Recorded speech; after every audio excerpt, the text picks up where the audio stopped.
Nous croyons souvent que notre vie se construit uniquement à travers nos choix conscients.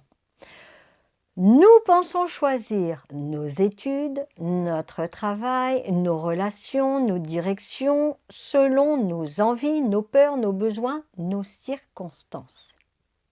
Et c'est vrai, en partie. Bonjour, je suis Lorraine Jourdain, médium clairaudiente, auteure et conférencière. Si ces sujets vous parlent, je vous invite aussi à découvrir mon livre. Je vous le montre ici. De l'au-delà, Edgar m'a confié. Alors cet ouvrage est un peu particulier, car ce n'est pas un ouvrage comme les autres. C'est-à-dire que dedans est écrit des confessions et des analyses sur notre époque de mon guide spirituel qui s'appelle Edgar. Je vous invite vraiment, mais vraiment, à vous le fournir. Il est déjà disponible au Québec, principalement sur le site internet Les Éditions Le Dauphin Blanc. Et en France, il sera disponible dès mi-juin 2026, bien sûr, à la FNAC, à Cultura, Leclerc Culturel, voilà, vous allez pouvoir le trouver. Je peux vous assurer une chose, c'est quand vous lirez ce livre, eh bien, il y a beaucoup de choses que vous verrez différemment. Et sans doute aussi comprendre ce qu'est l'au-delà, parce qu'il en parle. Il parle de sa vie de vivant jusqu'à son décès et cette transition entre le décès et l'au-delà. Je vous conseille vivement de le lire, vraiment, mais sincèrement. Voilà. Parce que ça nous explore, ce livre explore la conscience, l'âme, les liens invisibles et ce que notre parcours vient profondément nous révéler. Vraiment. Alors, à présent, revenons au cœur de ce sujet. Car ce n'est pas toute la vérité.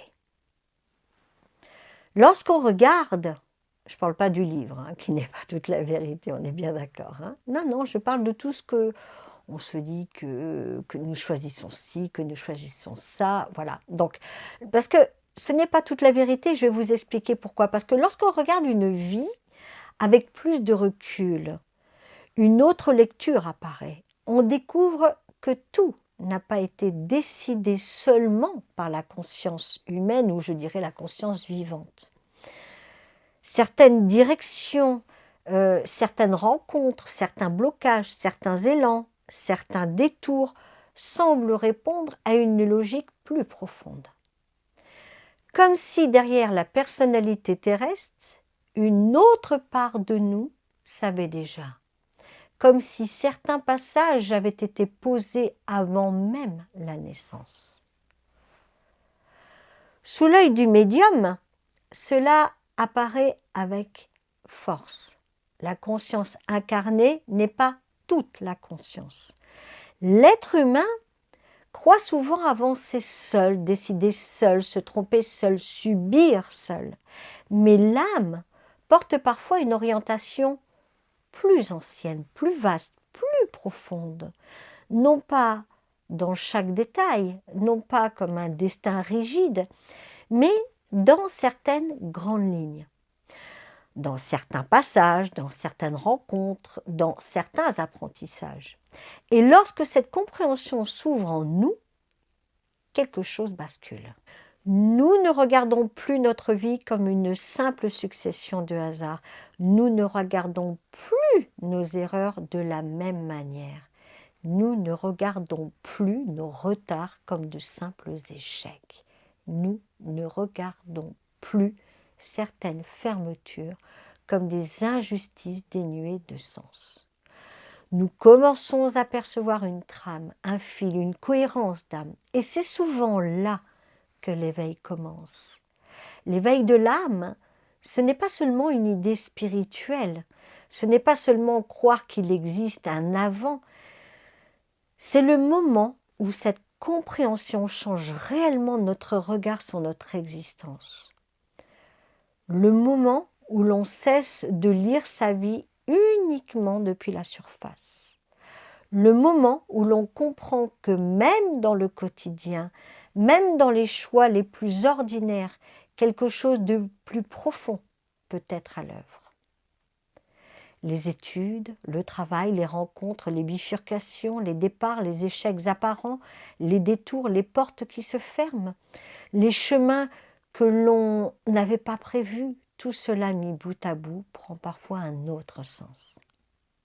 Et quand on commence à voir ce sens, on ne vit plus de la même manière. Pensez bien à ça.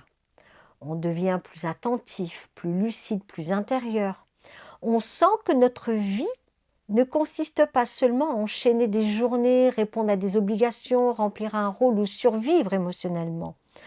On comprend qu'une existence humaine est aussi un parcours d'âme. Alors forcément, beaucoup de choses changent. Le travail n'est plus seulement un travail, il devient parfois un lieu d'apprentissage, de repositionnement, de révélation. Les relations n'en sont plus seulement des relations. Elles deviennent des miroirs, des déclencheurs, parfois des retrouvailles, parfois des passages nécessaires. Même les erreurs apparentes changent de couleur. Certaines étaient peut-être des expériences, certains retards, des protections, certaines déceptions, des corrections de trajectoire. Et cela ne veut pas dire nier la douleur humaine. Cela ne veut pas dire prétendre que tout était facile. Cela ne veut pas dire que la personnalité a voulu consciemment. Cela veut simplement dire qu'une vie se lit sur plusieurs plans. Le plan humain voit le moment, le plan de l'âme voit la traversée entière. Le plan humain, il ressent la fatigue, le doute, la perte, l'injustice. Le plan de l'âme perçoit parfois ce que cette traversée ouvre, déplace, corrige ou réveille. Et lorsque l'on commence à comprendre cela, la vraie vie commence. Parce qu'à partir de là, on ne vit plus mécaniquement. On ne réduit plus son existence à des automatismes. On ne regarde plus ses choix comme de simples réactions immédiates. On commence à écouter autrement, à discerner autrement, à lire autrement ce que la vie met sur notre route. L'éveil de l'âme, c'est cela. Le moment où l'on comprend que notre conscience humaine n'est pas la totalité de notre être. Le moment où l'on perçoit qu'avant la naissance, certaines orientations ont pu être posées. Le moment où l'on cesse de croire que tout commence ici et se décide seulement ici.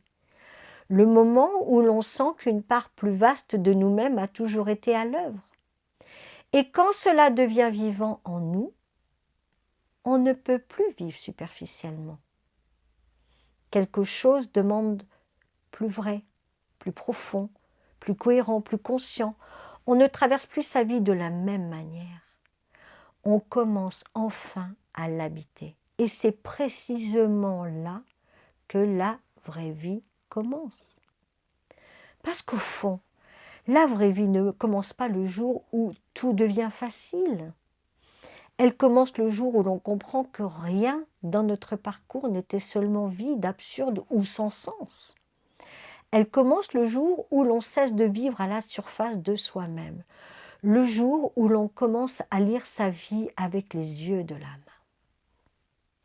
Si cette vidéo vous a parlé, si elle a résonné en vous, n'hésitez pas à soutenir la chaîne en cliquant sur le pouce, laissez un commentaire pour donner votre avis, abonnez-vous et activez la cloche pour être informé des prochaines vidéos et partagez cette vidéo, partagez. Et dites-moi oui aussi, comme je vous parlais de commentaires, aussi ce que vous avez ressenti. Voilà. Je vous retrouve très bientôt alors. Eh bien oui, pour un nouveau voyage dans l'inexplicable.